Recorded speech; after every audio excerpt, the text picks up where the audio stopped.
In today's episode of Boss Bitch Radio, it's a little vulnerable, not going to lie. I decided to do an Instagram live. And if you're not over on Instagram, definitely go over and say hi. Let's be friends there. I am doing a rants and chats live. I've been doing it probably about 5 weeks now. Once a week, I try to get in there and just connect with my people there and just, do some really good things. But today's episode was a little bit different. I decided to actually record it for the podcast, and I might do this if you guys actually enjoy it. But I'm hoping this serves as some motivation for you if you are struggling with motivation to get to the gym. Time is an objection, and you're in a period that feels overwhelming, stressful, and you feel like you're pouring from an empty cup.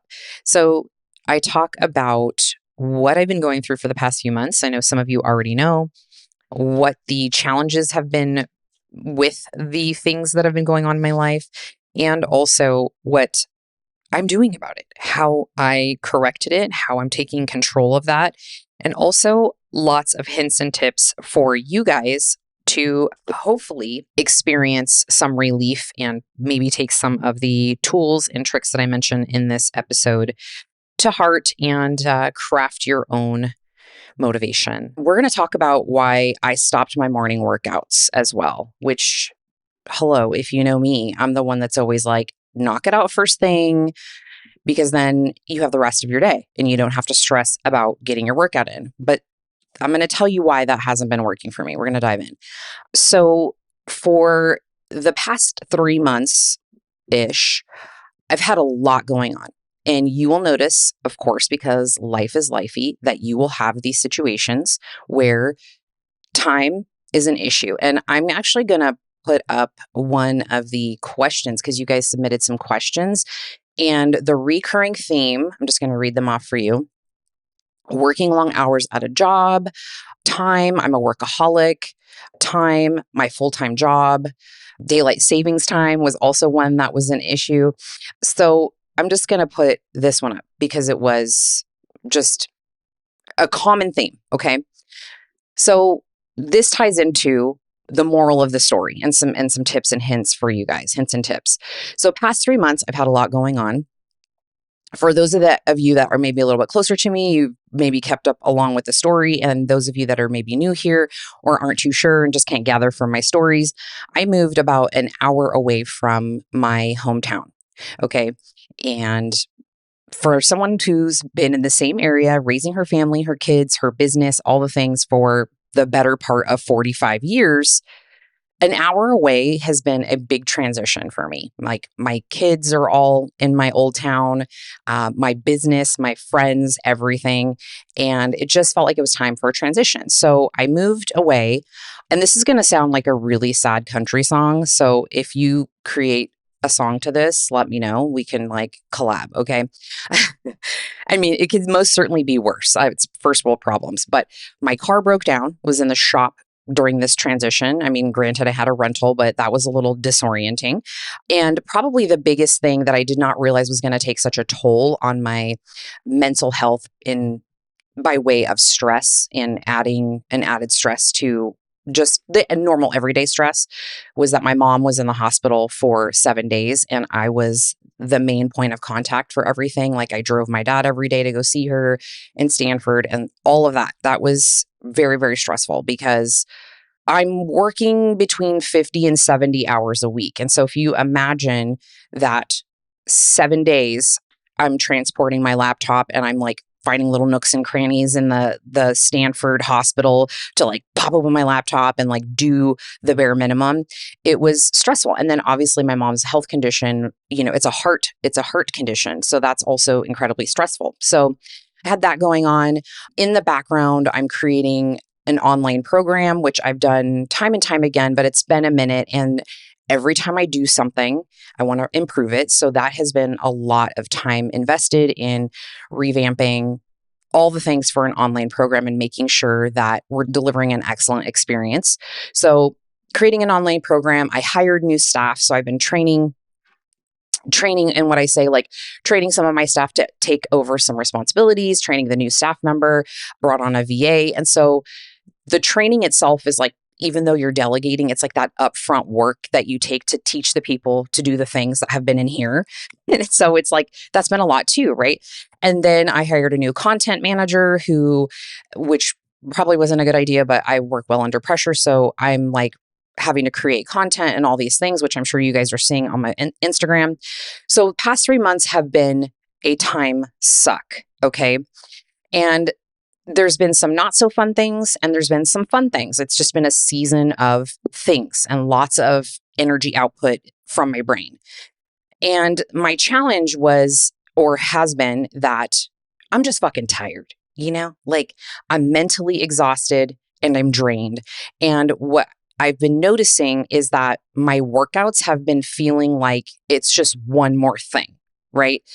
And my workouts usually are the thing that alleviates the stress of all the shit that's going on in my life, right? That's what it's been forever. It's been my go-to for depression and anxiety and all those things. And I've been working out for years for that reason. But what I was noticing is that knowing that I had to work out was like, fuck, that's 2 hours of my day that I could be doing other shit, right? Like getting ahead of my to-do list. I feel like I've been behind for 3 months.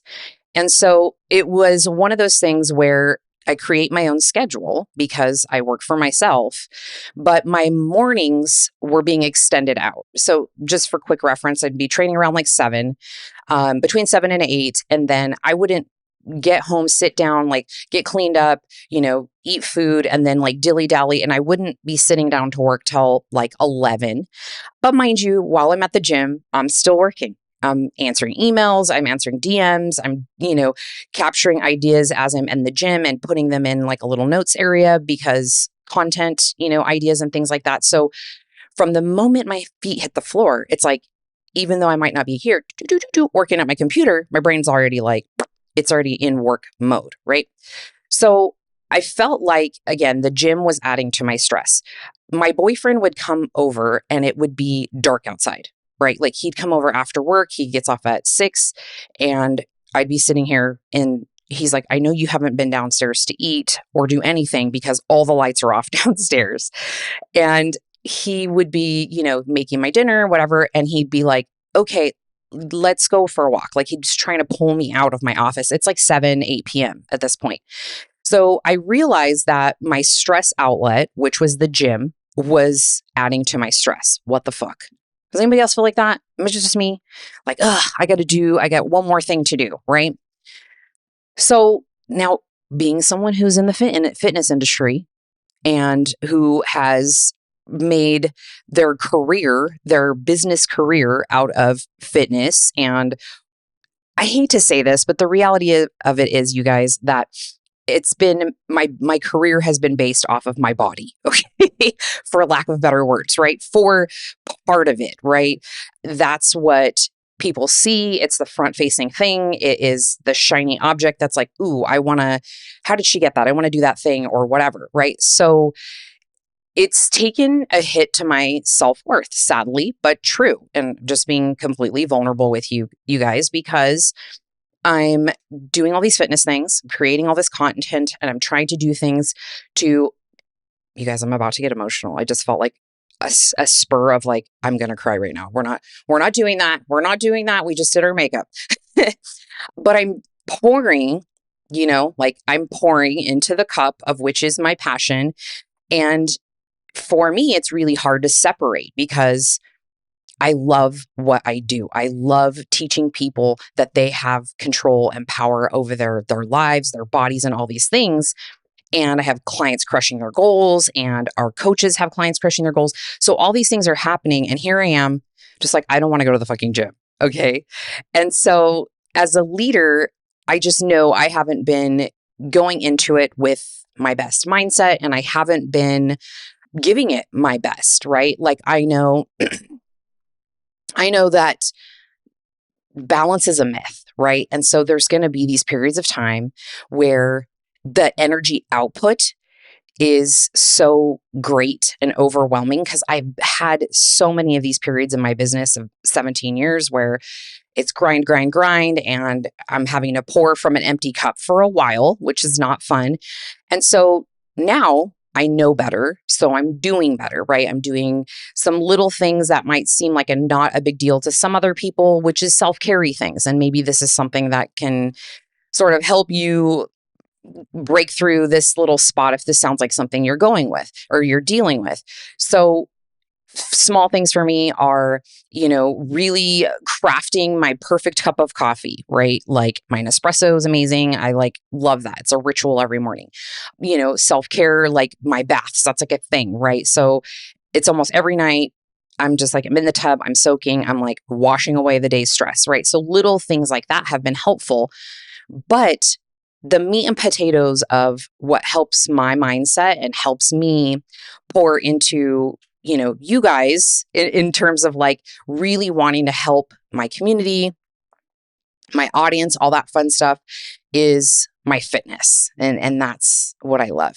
So what I've done to essentially combat this, and we're going to talk about something that I know a lot of you struggle with, so hang on with me for just a second, is I flipped my schedule around. Now, you might be thinking like, okay, well, what's the big deal? That's still time, right? So rather than getting my workouts in the morning, I have been doing them at night. And now the reason why this is working is because it's forcing me to get shit done. So what I've been doing instead is I've been waking up at 5. Disgusting. I know. 5 o'clock just for the hell of it.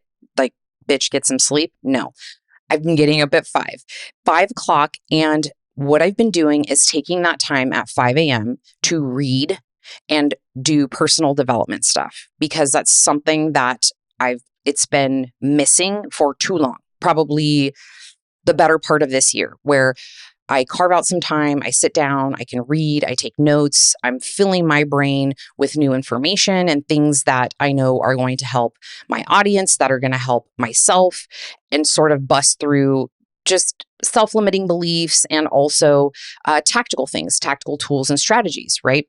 So I've been waking up at 5, I've been reading, and I've been easing into my day already, like mentally primed. So if my boyfriend's here, he's still passed out asleep. I'm up at 5. I have that 5 to probably about 7:30 when he gets up, that I'm just planning out my day. I'm brain dumping things that I'm reading. I'm really just feeding myself before I get into like what's known as like reactive mode, where I'm like, my phone starts pinging and, staff is texting me or I'm getting emails or all that. Rather than diving into that in reactivity, I'm like sitting back and allowing myself to rise to the top and fill up my cup first. And that's what does it for me. That might not be what does for you. It might be meditation. It might be prayer. It might be some kind of spiritual practice, something like that. But for me, it's getting in touch with what I enjoy and I know is going to be productive for my day, right? So getting up at 5 to 7:30, I'm spending on, honestly, it's still working because it's going to pay off for my work, but it's what I enjoy. It's starting my day that way, right? Versus getting up at 7:30, kind of moseying to the gym. My boyfriend doesn't have to be to work till 10. So we kind of take our time and then we get to the gym and then it's like a frantic rush to get done in time so he can go to work. And then I come home. And like I mentioned at the beginning of this, is I just started kind of dilly-dallying, right? Like procrastination before I start to sit down at my desk is at an all-time high when I get home from the gym. I start like, oh, maybe I should do the dishes. Oh, I think you need to sweep. Maybe I should do that load of laundry, right? Because I work from home. And then what would happen is I wouldn't get started till 11, sometimes 11:30. And then by that time, like there's fires already going off around me.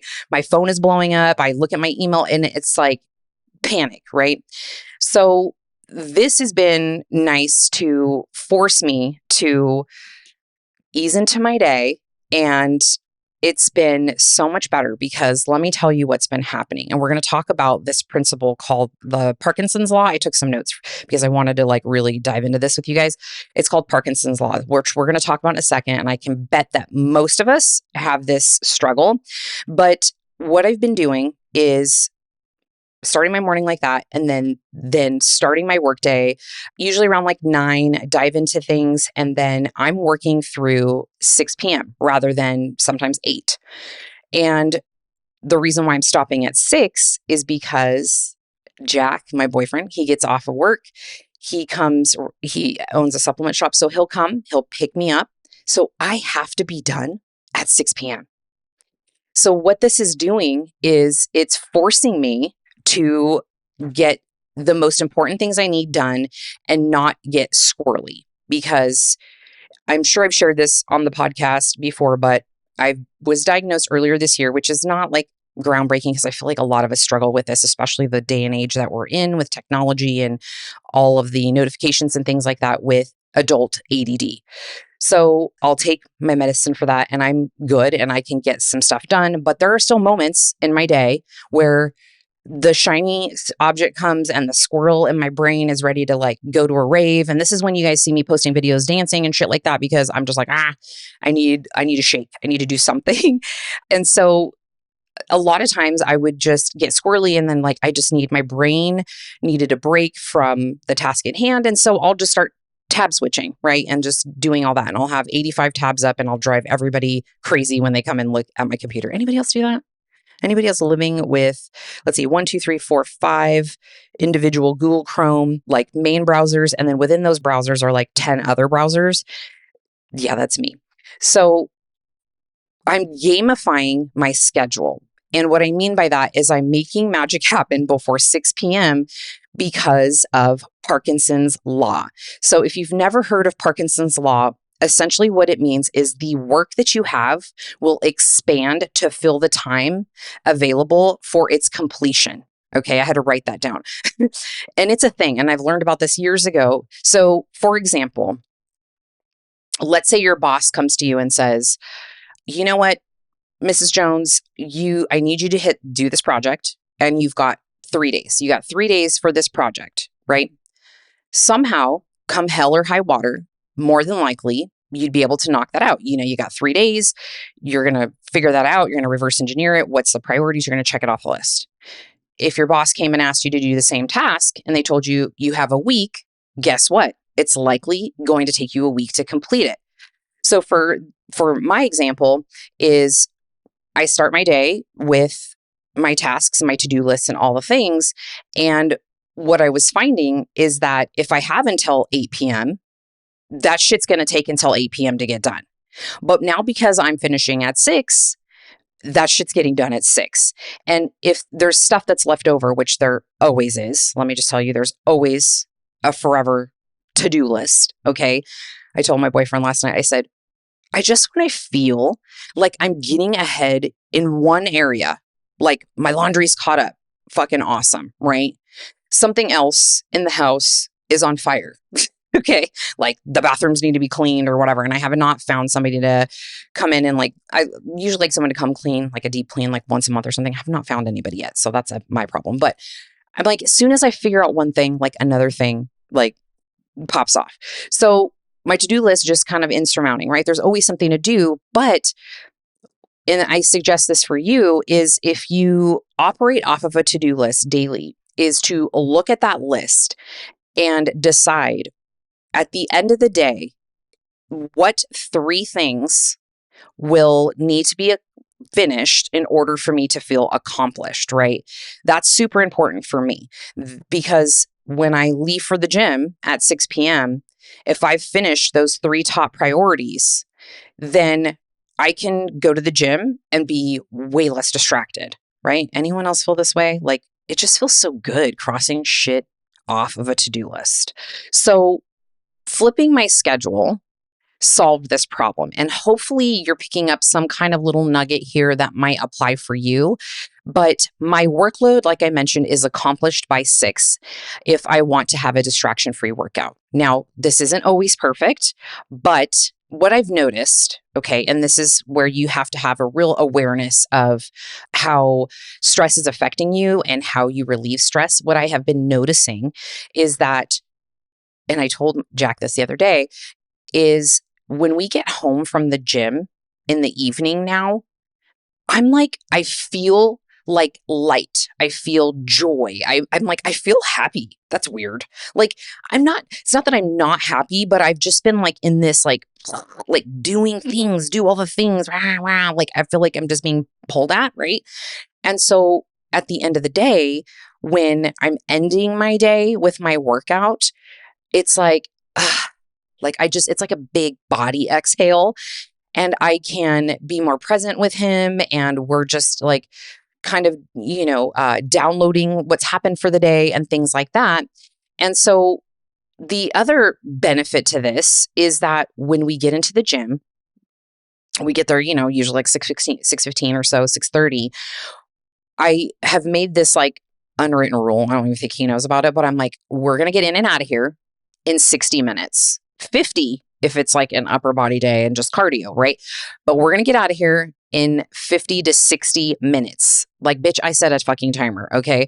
Because again, going back to Parkinson's law, if I gave us, I mean, he'll do whatever. But if I was like, okay, we're going to be in the out gym for 2 hours, guess what? My workout is going to take 2 hours. So what I've been doing is we got an hour. Okay, if it's like yesterday, for example, 10 minutes of a warm up on the treadmill and then 50 minutes of lower body. We knocked it out. We got 5 or 6 exercises in. It was great, right? And big compounds at that. It wasn't like, just little body weighted dumbbell stuff. It was like we had hip thrust, or I had hip thrust. He was doing leg press. Like we were doing squats. Like they were big movements and we knocked it out in an hour, right?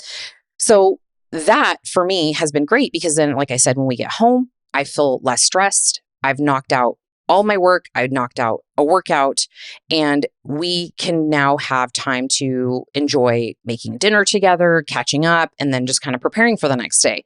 So this has removed a lot of stress. And I know it's so weird, but just wanting you guys to think about what if I just flip-flop things around, right? Because I've forever been a daytime worker outer, right? There's been some times when I've done some PM things and I've kind of just been like, okay, clients who work out in the evening are less likely to stick to their routine, especially when life gets lifey, right? I think it's a little bit harder with small kids. It can be because usually that's when they need you, right? It's like you got to do all of the parental duties, right? That come along with the evening time, bath time, dinner time, kind of getting them to downregulate before bed and all that fun stuff. So that might be a little bit more of a challenge unless you have a really supportive partner that can step in and sort of help you balance that out. But I encourage you to try to flip things around and see how it goes. Okay. Now, some other things that I do to get myself primed and ready for the gym in the evening are important. And I think this is where, if you are multitasking right now, come back to me and listen, because these things will start to be not only habits, but also it's telling your brain that this is what we're doing, right? It's no different than when you know that you go to your office, it's time to work, right? Or you go to your bed, it's time to sleep. So when you're getting ready for your workout, I firmly believe, and I've read a lot about this, and I know a lot of other people that are well-known in the fitness industry that also do this, is they prime themselves prior to their workout. So any possibility for voices to interrupt and be like, oh, maybe you should just do that tomorrow. Yeah, well, you worked out yesterday, I'm a little bit sore. So maybe today I can skip it. And then I can, sit on the couch and like catch up on this like show or whatever. It just sounds so much better, right? Because I don't feel like it, right? You're never like, if you wait to feel like it, you're going to be waiting. So mental priming is super important. One thing that I do is I use alarms pretty religiously, and I have to with certain tasks because of my ADD.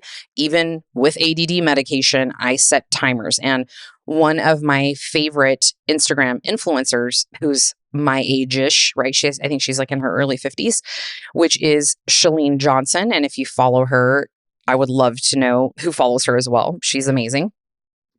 But she turned me on to this timer concept. And it just looks like, I don't have it up here, it's downstairs. It looks like just like one of those old school kitchen timers that, I'm sure your mom has, or you might even have, that you just like turn the dial. It's very similar to that. So I set timers often because, again, Parkinson's law.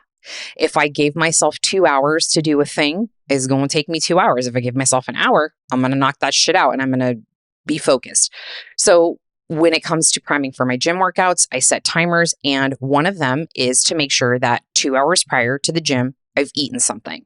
Because what's been happening is, working 50 to 70 hours a week, my nutrition has been a little lackluster. Now, I've managed to lose 12 plus pounds, and it's probably been due to a lot of stress over the last 3 months, and I've kept it off. And some of that, I believe, is due to the fact that I've been shitty with my nutrition. And shitty for me looks like this. Get up, I have coffee, we have breakfast around 8, 9 o'clock, and then I work all day. And I probably have 2 meals in that, 7 to 8 hour time gap, just depending. And one is a protein shake, usually, and like plain rice cakes. And I'm eating them as I'm coming back up to the stairs, literally like, it's like a cartoon. There's like rice cake fucking crumbs just going everywhere, right? And I'm like, okay, back to work. Or it's snag a protein bar, come up, and I'm eating a protein bar and just kind of like getting back to work. Not ideal, not my favorite. And it would be something I'd probably yell at you guys for doing, right? This is where I'm at. This is the phase in my life that I'm at right now. I'm just embracing it, and it's not going to be forever. So with changing my schedule around, some things had to change. And if you do this, where you're going to experiment with moving things around and just figuring out what works, you have to play around with lots of variables, and definitely your meals are going to be one of them. So eating a couple hours prior. Now, this is not my go-to protein shake and protein bar meal. This is a whole food meal. This is like, I'm going to the gym to lift heavy shit, and that's going to be lackluster if I'm doing that with just a protein bar and a protein shake, and breakfast that was at 8 a.m. and now it's 6:30 p.m., right? No, not good, girlfriend. Don't do that shit. For example, yesterday was, I think, 3 or 4 ounces of chicken breast. I had some brown rice and some green beans. Such a bro meal, but that for me, I know will digest quickly. It'll digest well. It's not going to upset my stomach. It's not going to make me feel like I don't want to go to the gym because I'm too full and all that. It's whole foods, digest pretty quickly, pretty nicely, not causing any issues. Then the other thing that I do is right around 5:30, I will go downstairs. I set an alarm. Sometimes I hit snooze, not going to be lying. I hit snooze once or twice, and I'm making it as he's like pulling into the driveway to come pick me up to go to the gym. But I will get my pre-workout ready, right? Like, I'm telling my brain, bitch, we're doing this thing. Even if you don't want to, even if you want to sit upstairs and keep working for another 2 hours, and I'll put my non-stim, don't put stimulants in if you're going to do PM workouts. Please do not do that. But I'll do a non-stim pre, which is what I use usually anyways, BCAAs, and then a pump product, mix it all up. And I run back upstairs usually, and try to squeak in a few more minutes of work and like putting on my shoes at the same time, and then head out to the gym. Okay.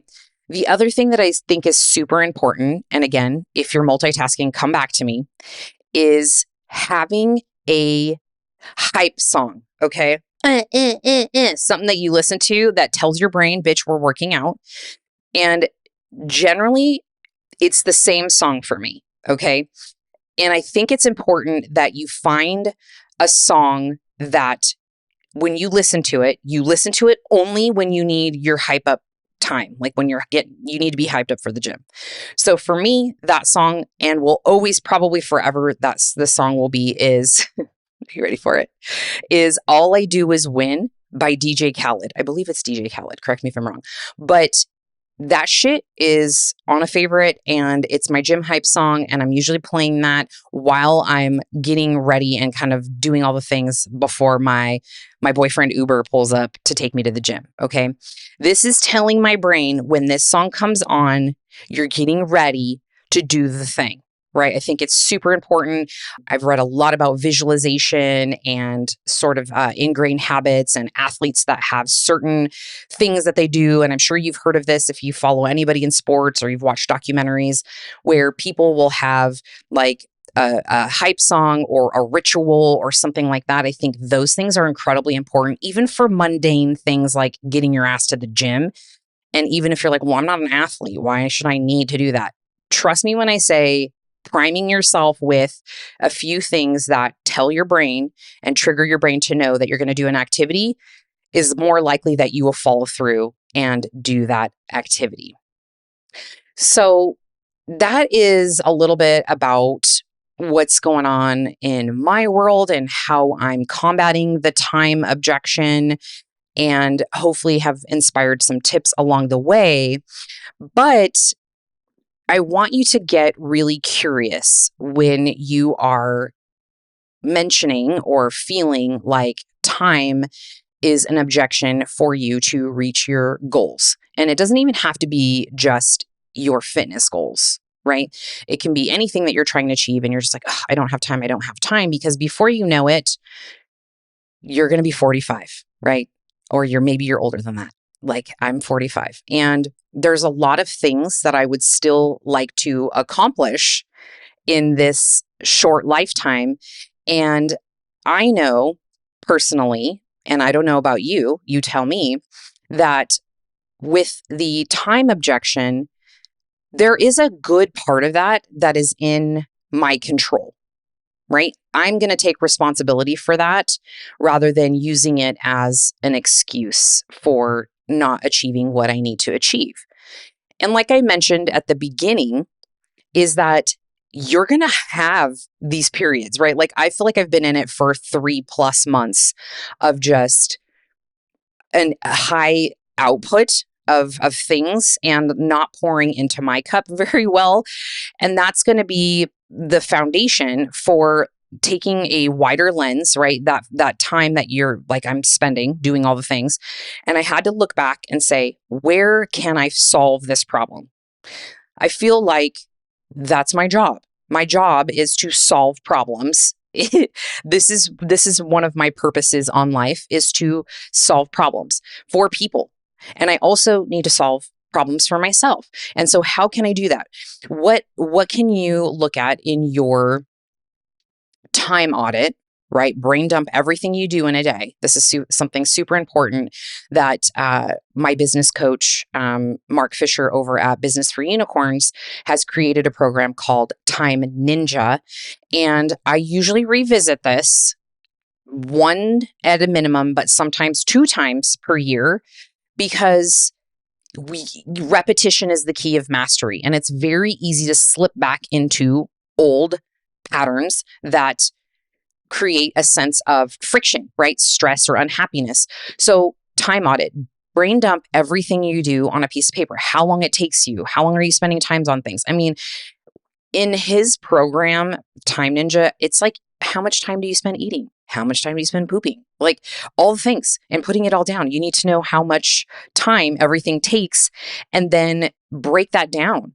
And some of that is asking yourself 2 questions. Well, more than 2, but one is like 3 questions in one. But the first one is, where do I have a Parkinson's law problem? Where am I taking more time to do something because I have the time to, and how can I condense that? And then also do, delegate, and delete. And this has been a sort of blueprint foundation for me deciding, okay, where is my time best spent in my zone of genius? Okay. Is that spending 2 hours in Canva, which is like a software that allows you to like create cool little graphics and images for social media, for the business or anything like that? Is it smart for me to spend 2 hours in Canva trying to create some kind of image for Instagram? Or is it best if I delegate that to, my VA who can knock it out in probably 30, and that frees me up some time to use 2 hours for something that is a better use of my brain and time, right? Where I can devote to my creative space, creating things. So where can you delegate things? What are things that you absolutely have to do? And then what are things that you can start deleting off your list, like that aren't important, right? They're just, they live there and you do them because it's just what you've always done. So do, delegate, delete. And where do I have a Parkinson's law problem? Okay, some other questions that came in: injury, my full-time job, daylight savings always fucks with my rhythm. Let's see, this one was kind of a little bit different as far as motivation goes, and we'll get to that one in a second. But something else is getting very real with yourself, right? Where I had to do that. I had to take a step back and say, am I working too much? Yes, I am. And I've been doing that for many, many years, but it feels like the last 3 months have been like the proverbial straw that broke the thirsty camel's back, right? It's like, girl, you got to take care of you. And so that's what I've been trying to do, is flip-flop that a little bit and know that maybe this is a season and it's going to pass. This too shall pass, right? And I have to keep reminding myself of that, right? Where can you also add in your workouts and have it be in your calendar, wherever that lives, the spot where it gives you the least amount of resistance, okay? Now, this one's super important because most women I work with, they have the most resistance to getting their workouts done in the evenings, right? We touched on this a little bit earlier. It's the evenings because throughout the day, they start loading up things that need to happen after work, right? They start getting pulled at, kids start texting them, spouses, partners, whatever. And then their workout that they intended to do right after work then now gets deprioritized so that way they can fill up everyone else's cup. And sometimes necessarily so, right? I'm a mom. I get it. I understand. So rather than set yourself up for failure with your schedule and knowing that every time you try to work out in the evening, and let's say you set a goal to get into the gym 4 days a week, your schedule of your evening workouts only gets done once a week because everyone else's priorities then become your own. This is where you need to have a reality check with yourself and say, where the hell else can I fit this in? Now, I'm going to tell you a couple things that you're probably not going to want to hear, and things where they can be accomplished, right? And like I said, I'm preaching to the choir here, y'all. Like, again, I just got done telling you for 40 minutes about the shit show that has been going on in my life for 3 months and where I've had to figure this out. So one of those things is it going to be best for you to train first thing in the morning? Right? Maybe because I work for myself and I can make my own schedule, the PM workouts work for me and I don't have little kids and things like that. But maybe for you, you have a 9 to 5 or an 8 to 5 or something like that. And you maybe need to get up at 5. And let me tell you, it's not my favorite. Okay. Now I'm getting up at 5 these days willingly because I know that if I do not take care of this, all shit's going to pop off in my world. Okay. And by taking care of that, for me, by definition, is filling up my cup first thing in the morning before I fill up anyone else's. And so for me, at that point is reading, self-care, journaling, reflecting, and doing all that. That might not work for you. That might be something you need to do before bed. And you move your workouts to the morning time, right? Knock it out first thing in the morning. And then the rest of your day, you don't have to worry about that. Because the reality of it is even when, and you guys tell me if you feel this too, because I be feeling this, even now with switching my schedule around, is if you know your workouts are coming later in the day, sometimes that's kind of like taking up rent in your brain, right? You're like, I still have to go to the gym. I still have to go to the gym, right? And if that's going to add some stress for your already full plate, then moving it to the morning just kicks that out of your brain. You don't have to worry about that anymore, right? So that's a great way to just ensure that your shit's getting done. And now I know I have heard all the things, and I'm not saying any of them are excuses. There are valid points to some reasons why people can't get to the gym in the morning, right? I have little kids at home. Me and my partner both, leave early, or maybe my partner works out in the morning, something like that. And I've seen every freaking scenario under the sun with clients. I've seen, in fact, I think she posted one of the questions here. I know that one of my clients before her and her husband would alternate. Okay. She would go like Monday, Wednesday, Fridays to Venus, and she would train with us. And then her husband would do his CrossFit workouts on Tuesday, Thursdays, Saturdays. And that way they both got 3 days in.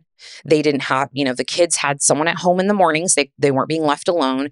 And it was a willingness to collab with their partner on filling their individual needs, right? And if you were here at the beginning of this live, the first thing that I asked when we got on was, what do you need today, right? So continually asking yourself that, what do I need? What do I need? Because if you're feeling lackluster or struggling with hitting your goals, or, stress is surmounting, things like that, you have to ask yourself, what do you need? You have to. And then you have to figure it out and then put it into the universe by either asking a person, saying it out loud, writing it down, and start figuring out how to solve that problem, because you have more control over your problems than you think. And so that is the first thing, is what do you need? Where can you add it in? Again, where you have the least amount of resistance. And I'm just going to tie this up with a pretty little bow. And like I mentioned, is it in the morning? The other option, now this is something I had to do many moons ago, okay, this is before I even started my business, and I was trying to stay consistent with a fitness routine. I was working in the medical field, and I was also working a second job. So I worked 40 hours through the week. I had Stephen and Alicia at that time, were 5 and 6, somewhere around there, years old. I was a single mom. I lived by myself. I did not live with my parents. I didn't have a live-in boyfriend. I didn't have any kind of partner. And I was also working at Gold's Gym on the weekends. All right. I was working in the daycare, and I was able to take them with me. So I was working 2 jobs. So for 60 probably hours a week-ish, somewhere in there. Mornings weren't an option for me because I had little kids. PMs were my time to do the mom thing, right? Bathe them, read to them, do all the things, get them ready for the next day, do homework, all that mind crazy shit that you do when you're a parent. I don't even know how I survived that. So for me, mornings were not even an option, and evenings, I could have taken the kids with me to the gym and daycare, but anyone who has a 5 and 6-year-old knows that if they have been, at least in my experience, if they've been confined by the walls of school for many, many hours throughout the day, and then you pick them up, come home, and then just toss them in another, gym daycare, while a lot of times they'll have fun and enjoy it, it's hard when you get home and you have to then scramble to do all of the things that need to be done to get them ready and like I said, kind of get them unwound for the night, right? So evenings were a little bit of a challenge with a 5 and 6-year-old. So one thing that I did was, for a while, was I went to the gym on my lunch break. I can't even believe I fit all the fucking things in a day, but that was, again, a different season and doing a lot of other things at that time. I would go to the gym on my lunch. I had an hour lunch. In my defense, it was incredibly convenient because the gym that I went to was an all women's. It wasn't like a Curves, but it was a gym. She had all the things. I think her name was Tammy. And then eventually, going in there so often on my lunch, she asked me to be a step aerobics instructor. Oh my God, this story is hilarious. It's all coming back to me. So I would go to the gym on my lunch. I'd fucking sprint in my scrubs. Half the time, well, actually probably most of the time, if I knew I was going to the gym, I would have some of my workout clothes on underneath my scrubs. Like my sports bra, my tank top would be underneath my scrubs. Usually not my pants. I was not wearing shorty shorts like I do now. So I would just have to change my pants and my shoes, and I'd be in there and I'd knock out probably like a 40-minute workout just so that way I could get dressed and like do a little, stinky bath, with some wipies or whatever, and then jam back over to work. So that might be something that has to happen for a while until you get some clarity around what needs to be structured in your schedule. And that might be just a matter of time for kids to get older or whatever, for you to actually fill up your own cup. All right, you guys, Boss Bitch Radio has their first ever sponsor. And the only reason I decided to have a sponsor is because I'm obsessed with their freaking products. Cured is now an official sponsor for Boss Bitch Radio. But most importantly, I wanted to talk to you today about their sleep bundle. You know the importance of sleep if you've been listening to me for any amount of time in your quest to reshape your body. The magic happens when you are sleeping. Yes, you got to do the training, you got to do the eating. If your sleep is crap, you need the sleep bundle from Cured. I love their CBD products, their CBN products, but their sleep bundle is amazing. You get the Zen product, their most potent CBN. This is the answer for your tossing and turning and not sleeping soundly. Now, you may think I sleep pretty well, I get a full 6 hours, 7 hours, but what is the quality of your sleep? If it's not good quality sleep, you're not feeling fully rested. It leads to you not feeling motivated the next day. Your workout's not feeling as great as they can be. And let's be honest, if you're not getting a full night's sleep, this can also lead to some of those snackcidents and overeating because you're tired and you're reaching for snacks. Now, their Zen product is a blend of functional mushrooms, cannabinoids, and adaptogens. Even though CBN is a lesser known cannabinoid found in the hemp plant, it's remarkable. These supplements are designed to help support the most critical stages of your body's natural sleep cycle. So your REM sleep and your non-REM, that deep sleep. Their raw CBN oil contains 30 milligrams of CBD and 5 milligrams of CBN. So it's creating a synergistic whole body effect. So when it kicks in, you're going to notice every inch of your body soften into a deeper state of relaxation. They have some amazing products. They have some products for your pets as well. My favorite is the Zen. My sleep is amazing. It is my favorite thing is to take my supplements, turn on my little noise app, and pass out and wake up feeling refreshed. And the greatest part, you guys, is that with my code BOSSBITCH, you will save 20% off. Check out the link in the show notes, enter BOSSBITCH, and that is going to save you that 20%. You'll have zero grogginess with these products. And honestly, melatonin is so old school and overrated. It's overdosed in the market and it definitely makes you feel groggy. And let's be real, gives you some weird fucking dreams sometimes. Okay, so this will leave you feeling refreshed and ready to take on your day. Check it out. Help support the podcast. Don't forget Boss Bitch as the promo code, and let me know what you think.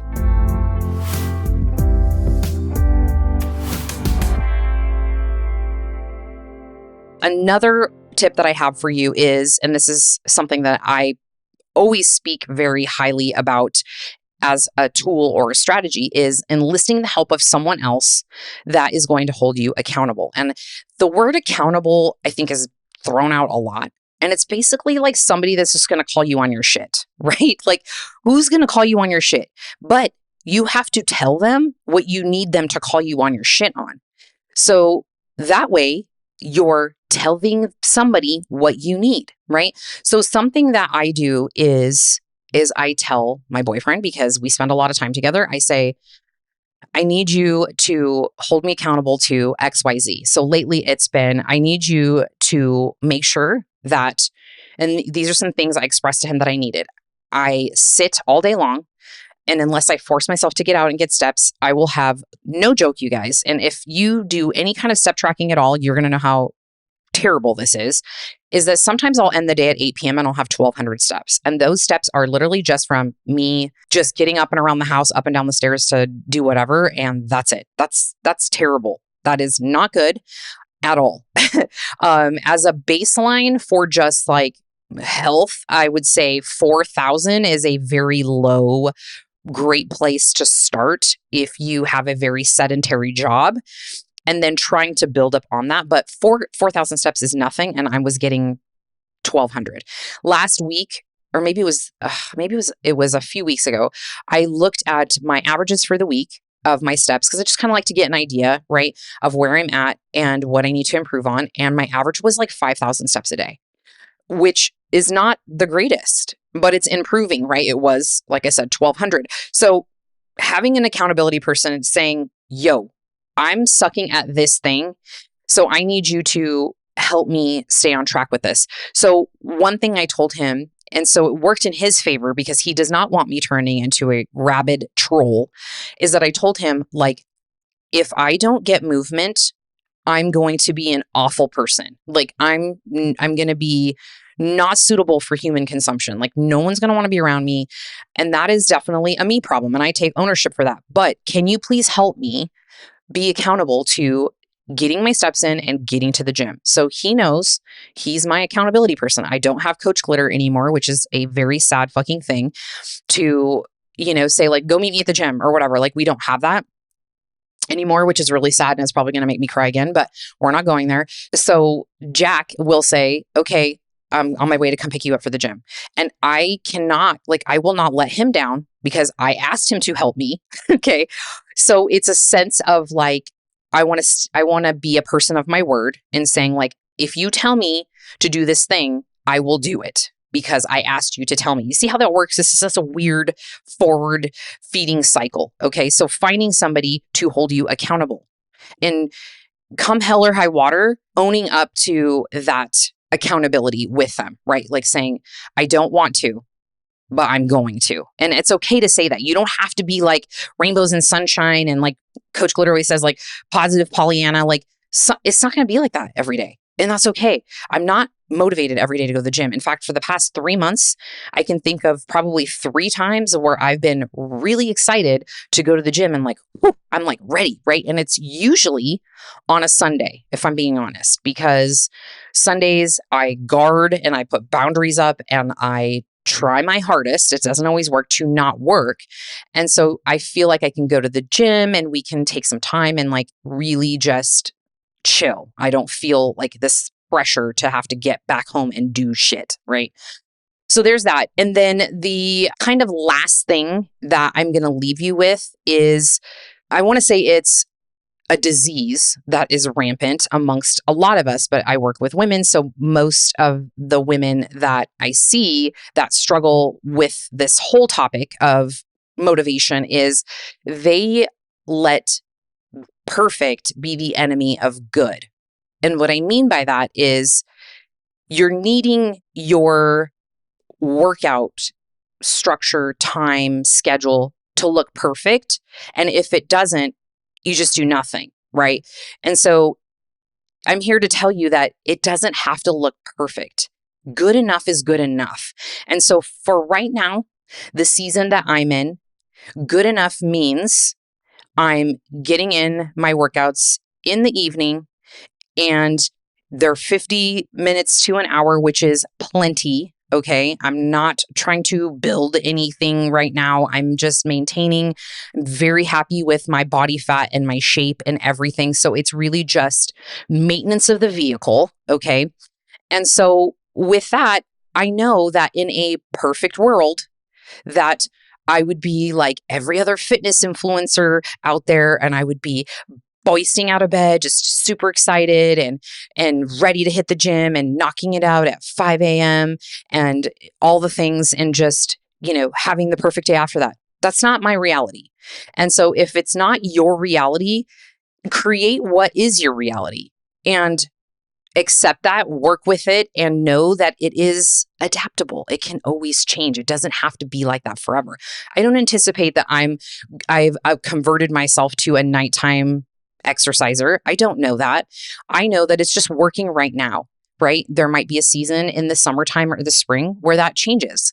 And I might want to look at that again and revisit that. But right now, it feels good. It alleviates stress. I'm getting what I need and also honoring myself in the process, right? And knowing myself enough. And this is where what I want for everybody else is knowing yourself enough to know when you're stressed out, when you need to ask for help, when things aren't working, what needs to change, and playing around with that, right? And experimenting and seeing like what's working, what's not working, and letting life be malleable, right? Like clay instead of being so hard and rigid, right? Like I've lived so much of my life as a bodybuilder, most of my adult life, if I'm being honest, as a bodybuilder or someone who has a very regimented structure and schedule, and like things have to be this way, and I'm a control freak and all the things.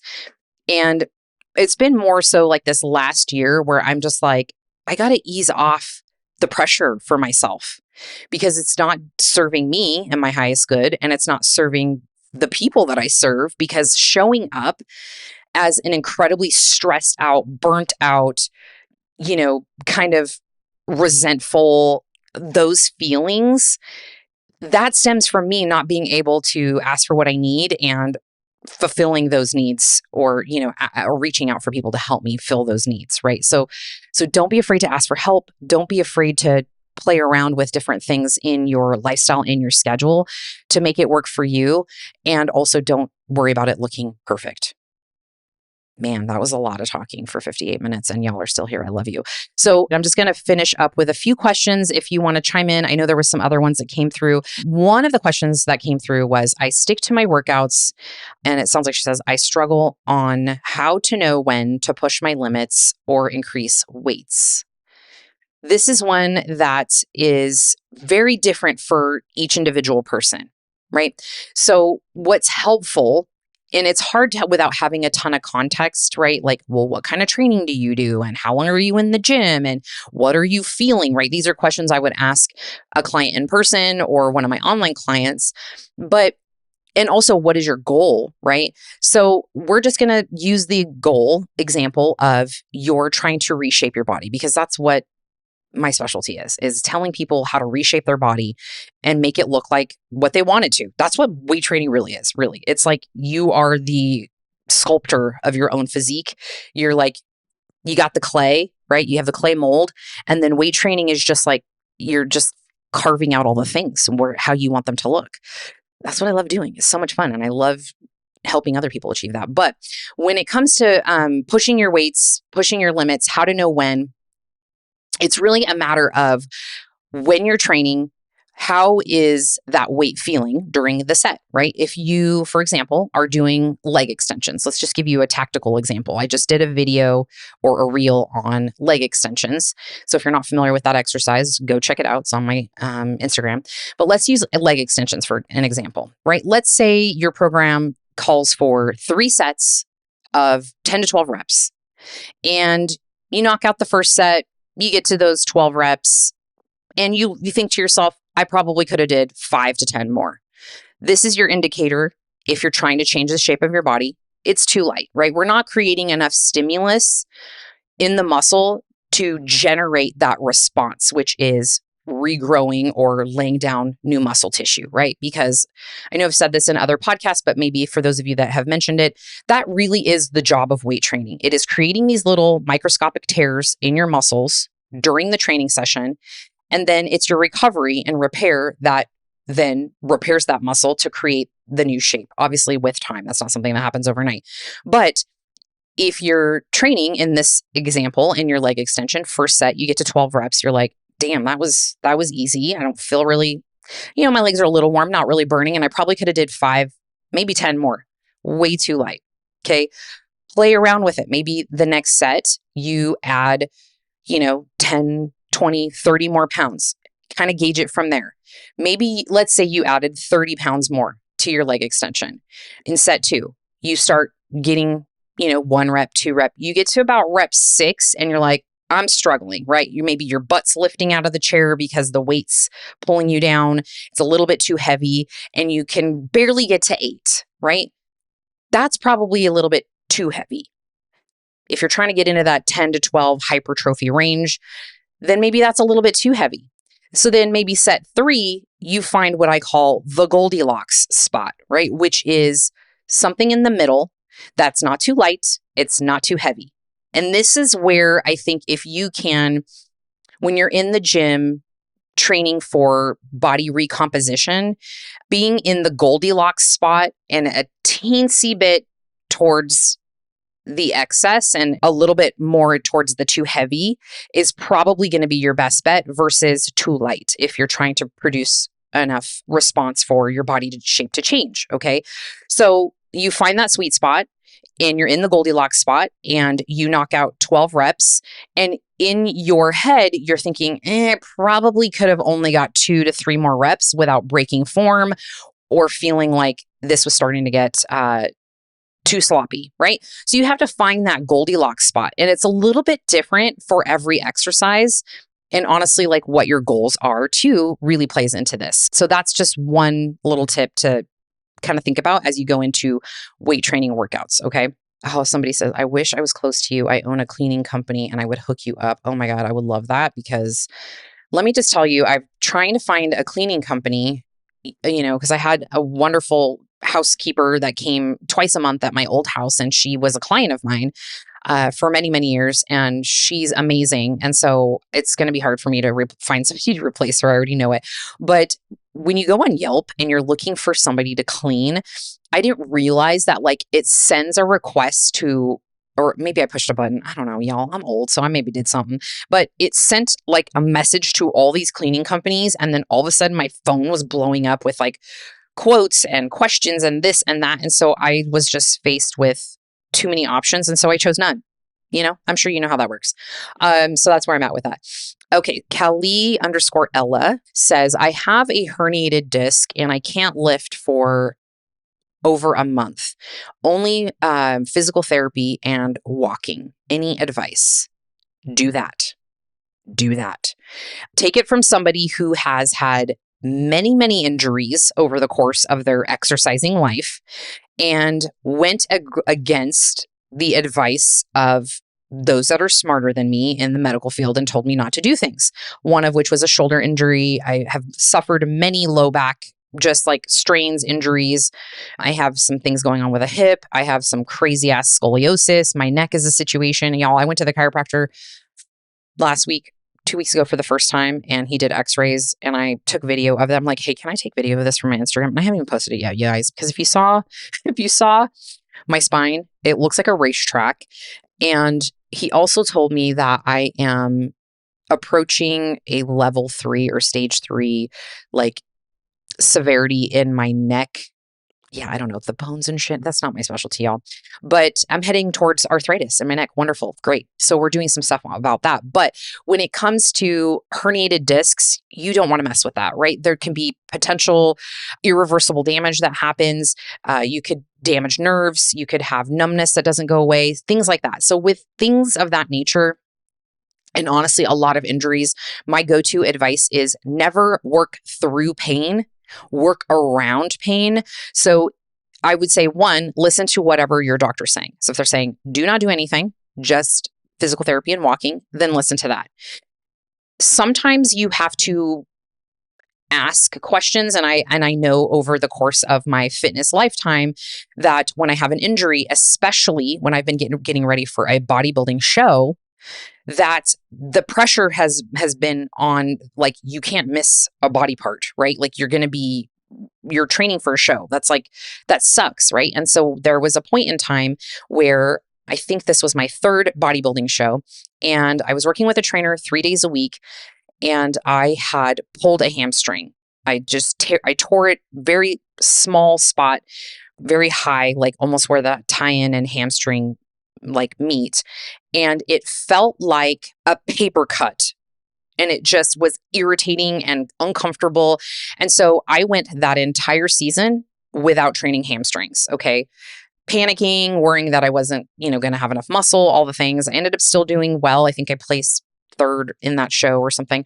But all that to say, I had to leave it alone. You have to sometimes leave well enough alone, or you're going to make things worse. Walking is the most underrated form of exercise ever in terms of just movement, keeping your body fat low if your diet stays normal, stress relief, all the things. So walking super important. And then the question you need to ask your doctor or whoever is working with you in this injury, what can I do besides walking? Is there anything I can do besides walking is your first question. And the second question is it okay if I do XYZ if it's not causing me pain? Right? Like if you can work around that. So maybe because you have a herniated disc, you can just work on upper body for a while. And that just becomes where your focus is, right? Maybe you're just working on shoulders it depends on where, your disc is herniated, but figuring out a workaround. What can you do otherwise?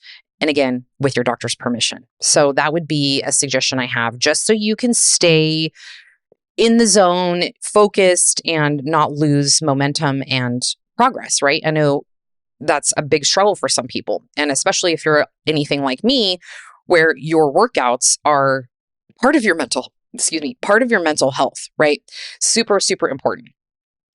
Okay, another question from Jessica_McLean08 is, I was curious about creatine, just started and wanted to know side effects, pros and cons. I don't know if that question continues. So creatine is one of the most underrated supplements that is out there for muscle growth and maintenance. So, and that doesn't mean like maintenance, meaning like I can just pop some creatine and never go to the gym and just maintain what I have, but essentially like keeping your lean tissue happy while you're still training and if you're just maintaining, right? The side effects are a lot more minimal now than they used to be. Creatine, just over the years has been produced. They're producing it in a way that is much more friendly to your GI tract. So one of the issues that has been a big one for people with creatine, or that scares them to use, is that sometimes there's a little bit of an influx of water weight, and it could be, 1 to 3 pounds. And that usually is a little bit of an uptick in the beginning when you first start using it. And then it subsides and sort of falls off. So if you start taking creatine and you notice this, which doesn't happen to everybody, don't freak out. Okay. Don't freak out and think, oh my gosh, I'm getting fat. I'm taking creatine and I'm working out and I'm getting bulky. Like this is what happens in women's brains, because I hear it time and time again. That's not happening. Okay.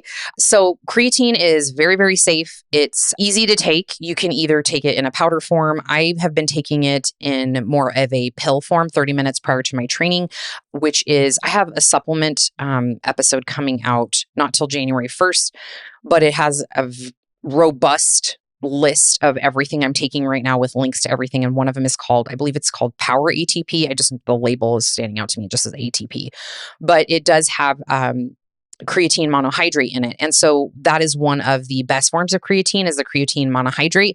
So with that, don't freak out if you gain some weight. It is going to help you essentially feel like you have a little more endurance in the gym, like muscular endurance. So for example, let's say we'll go back to our leg extension example. Let's say you're doing leg extensions. You may be able to crank out a few more reps. You might be able to go a little bit heavier. So that creatine is going to help in that process, just by the way that it is kind of shuttling all of that into your muscles and water and all those things. So it does help. So I would say stick to it. Don't give up.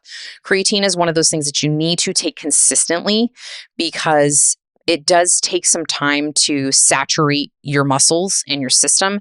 So I would say you need to take it, it takes about a month from what I've read and understood over the years, from like a lot of fitness papers and things like that, is it takes about 30 days to fully saturate your muscles, right? Your whole muscular system. So once you kind of got it in there, then just keeping it at maintenance, that's when it starts to really take off and you'll start to really notice that. But a lot of people get lazy with their supplements, or they forget and things like that. So you got to take it consistently, and you can take it, indefinitely. Well, as long as you're wanting that as your goal, muscle hypertrophy. Oh, some good questions, you guys. This was fun. I love this. You guys are nice and interactive. Okay. The question is from Plant-Based Pump. Something tells me maybe you're vegan. Let me know if I am ding, ding, ding correct on that one.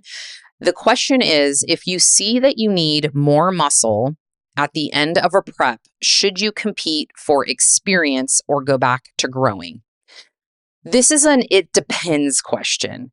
And it depends because of a couple things. My brain is just like, boom, boom, boom. Where can I go with this question? First question is, what division are you competing in, right? If you're competing in bikini, I don't believe that you need an extensive time off to grow if you have already been training consistently for that division, doing all the things for the better part of a year, probably closer to a year and a half, maybe 2 years, right? Let's say you've been working with a coach or you've been following programs and things, and like bikini style training programs. Super important. This just does not mean like, oh, I go to the gym and I work out. Yeah, I've been doing that for almost 2 years. And then I started, but really the last like 6 months of that 2 years, I started training for competing. That's not what I mean. Like, you've been training for that category for some time. Reason being is your newbie gains, which just is a slang for that first year that you start really training towards muscular growth and like shaping your body, is when you're going to have probably the most amount of muscle in the shortest amount of time put on if you're doing it properly, right? You're doing all the things. Let's just assume, for the sake of the conversation, that you're doing all the things needed to grow, right? You're getting your sleep. Notice that that's my most important thing, because this is where your muscles grow. It's not in the gym, it's your recovery. So your sleep, you're supplementing maybe with creatine, you're doing all of the supplement things to help you out there. Your diet's been in check, you've been eating enough protein, you've been nailing that aspect of it, because without your protein and your carbs, you're not going to grow your muscles, right? So you've been doing all the things for a significant amount of time, and you have that newbie gains period, and you're going into bikini, okay? When you compete, you get shredded, you start to see, well, damn, I guess I don't have as much glutes as I thought, or shit, my shoulders really aren't as defined and creating symmetry as I thought, right? If you have already been training for quite some time, it doesn't make sense to take like a year off to continue to grow, right? You've already have a pretty solid base of muscle. And for bikini, you probably are just going to need some small tweaks. Maybe you just need to, fill out your glutes a little more or build out your hamstrings a little more. You probably don't need to take an entire year to do that. But if you are needing more muscle because you haven't been doing all those things, right? And you're just like, oh, I kind of just really started getting serious with my training maybe 6 months ago for a show, and then I did the show, and then I realized I really don't have as much glutes or whatever, then it makes more sense to go back to growing for a little bit and giving yourself more time to capitalize on those newbie gains that maybe you haven't really maxed out of that full potential yet, right? Where you're training according to plan, you're doing your protein, you're making sure you're supplementing, you're sleeping, you're doing all those things religiously for that year. Now, that does not mean that for that year, you turn into an absolute dumpster fire and you just start bulking, right? I want to slap the shit out of people that do this. Like, yeah, I'm just trying to grow. I need to grow my glutes and my hamstrings. So I'm taking a year off to bulk. No, that should never escape your lips in my presence, because I'll be like, don't say that. You don't need to bulk as much as you think, or, maybe social media has told you need to bulk. It's likely not necessary unless you are doing a division that requires more muscle than your body is technically supposed to have. And what I mean by that is, if you look at the divisions like wellness, figure, women's physique, women's bodybuilding, and those things, most of the women in wellness and beyond, okay, like I just said, those categories are needing to carry an amount of muscle that most of our bodies do not recognize as being normal. So it is harder to maintain, it is harder to keep, it is harder to achieve. So when you see somebody who competes in wellness and they do extraordinary or figure or any of those things, know that they're busting their ass. And that's not to say that bikini girls aren't, but with those divisions, they are going to require more time, more effort, more intention to create that shape, because your body just naturally is not going to want to carry that much muscle. It's an expensive tissue for your body to carry, and it requires a lot of your energy systems to keep. And so your body's going to probably fight against that for a while. So with competing, it depends. Like I said, depends on your division, depends on what needs to happen. But hopefully, by way of this very colorful explanation, you've gathered what you need to do for that. So thank you guys for joining in today. This was super fun. Oh, she says, I've been training bikini for 3 years with a coach and starting prep in January. Okay. So if that is the case, then you probably don't need an extensive amount of time off. Let's just say that you were my athlete and this was the case. We've been working together for 3 years. I don't know how many shows you've done. That also matters. But if, let's just say that it's your first show, you've done one show, I would not take an extreme amount of time off to grow something like that. What would probably happen if you were my client is I would say, okay, plant-based pump, because I don't know your name. I would say, okay, we competed, you've been training, we've been doing this for 3 years, you did your first show, it looks like we need to grow a little bit more hamstring or whatever. So what we're going to do is if we got judges feedback or based off of comparison photos with the winners or whatever, your upper body is on par, right? Your legs are on par. It's just your glutes or your hamstrings. We're going to maintain those body parts, and then we're going to shift our focus to growing what needs to grow. This is how you sculpt your physique. This is how you create what we call a goddess body, is literally going, okay, what do I want my body to look like? And where do I need to focus my attention? What is my priority? Priority, I know earlier when we first started this podcast, now Instagram Live, I said, I look at my top 3 priorities. If you look at the word priority, it's the one thing, right? Okay. So from a work context, we're just going to ignore that for a second. But when it comes to your physique, what is my priority right now? Tackle that, spend your time focusing on that and, doing all the things that are going to be necessary for that body part to grow, and then maintain the rest. Don't kill yourself on the rest, because there is going to be a point of diminishing returns if you're trying to do all the things and focus on crushing all of the muscle groups and all the things, because it'll start to create an imbalance in your physique. And what I mean by that is if you're just like, okay, I prepped, it looks like all my body looks great except for this one thing, let's just say your hamstrings, and you just go back to the drawing board and you continue to drill everything down as you have been, you're going to perpetuate that problem. And what I mean by that is you're going to grow the other body parts that don't necessarily need to grow, and your lagging body part is still not going to be caught up to that.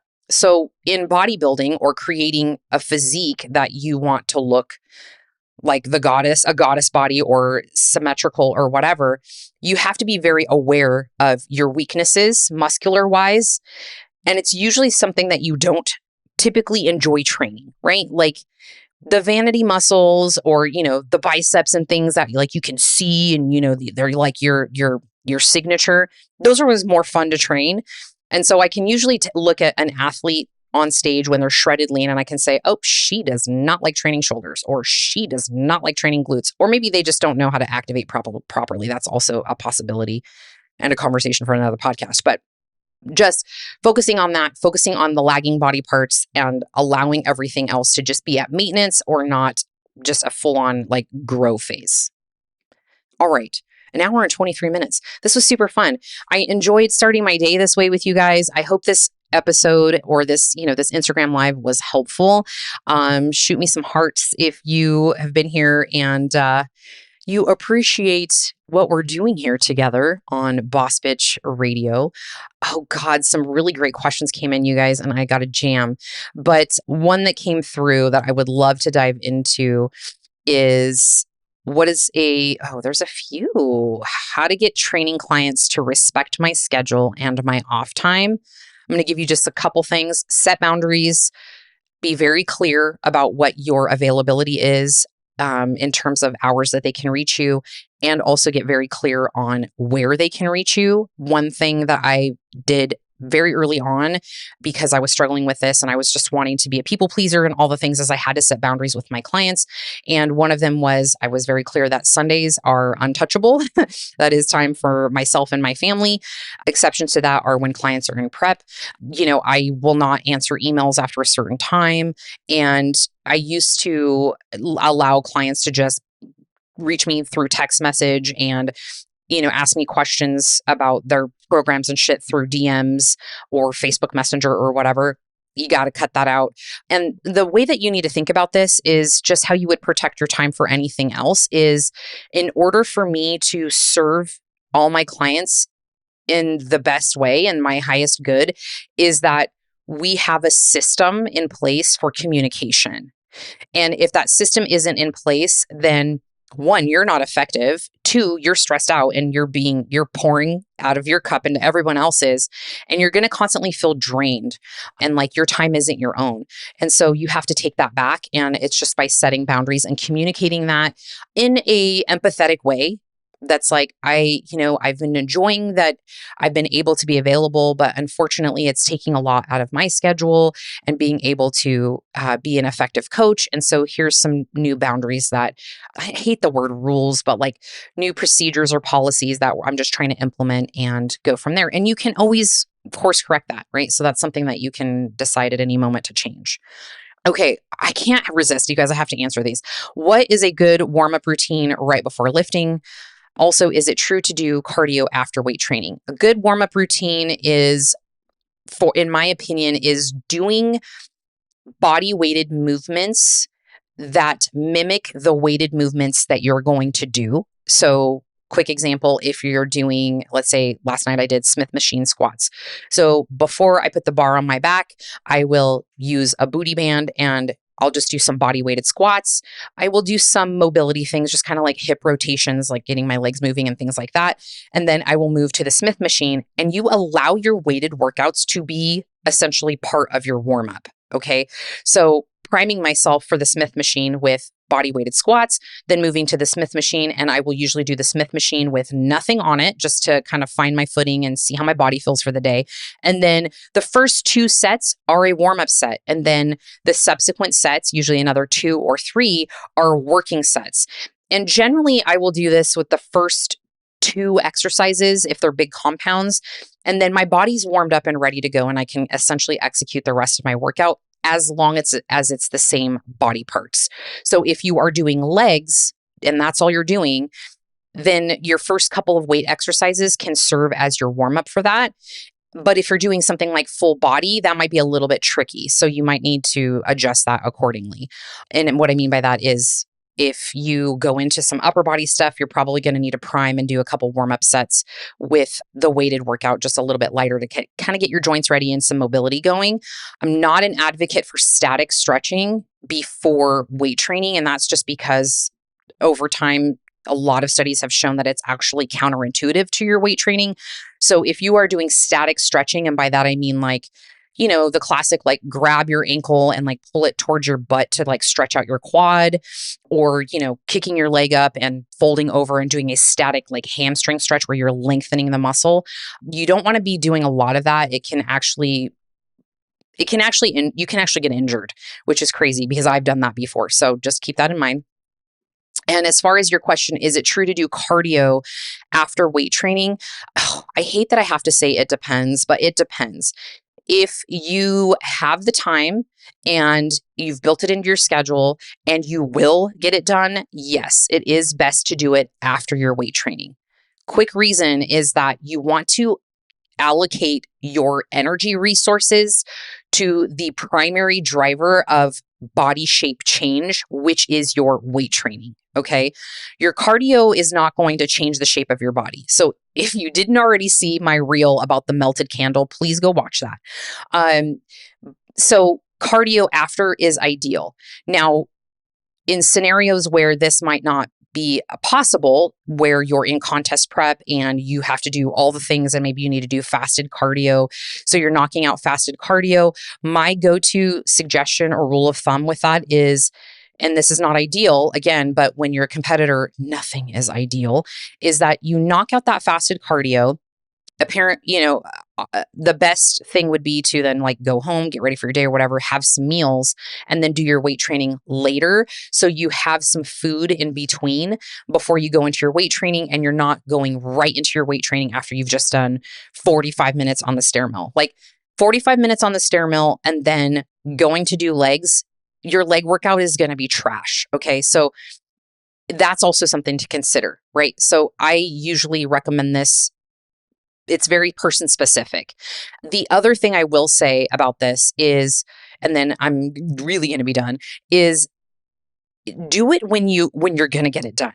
So if you're just like, I need to do both, do it when you're going to get it done. If that means you have to do it back to back, that means you have to split it up. You do half before your training and then half after.